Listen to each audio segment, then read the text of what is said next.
One dish, two nations, 1,000 arguments that refuse to die. It has ended friendships.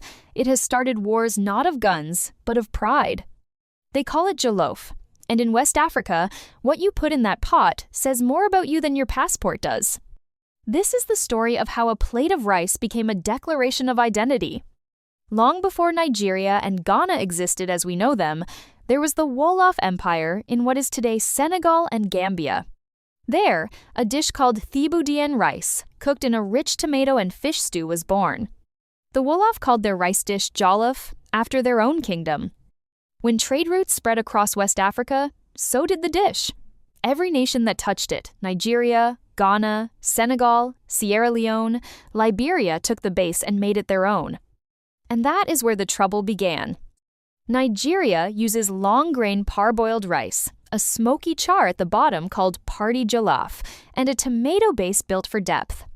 Ghana insists on jasmine rice, a lighter touch of spice, and a texture that doesn't stick together. Neither side will admit defeat.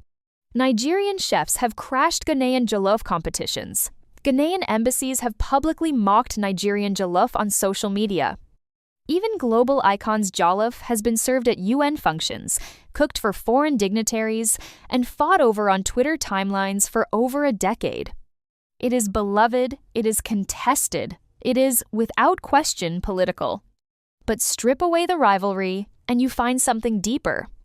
Jollof shows up at every naming ceremony, every wedding, every funeral, every celebration of life in West Africa. It is not just food, it is memory, it is home, it is the taste of belonging. When the diaspora cooks jollof abroad in London, in Houston, in Toronto, they are not just feeding themselves. They are keeping a thread connected to a continent thousands of miles away. The rivalry over whose jollof is better is, in truth, a rivalry over whose identity gets to be celebrated the loudest. So which jollof is the best? Nigeria will say theirs, Ghana will say theirs, Senegal will remind everyone they started it all.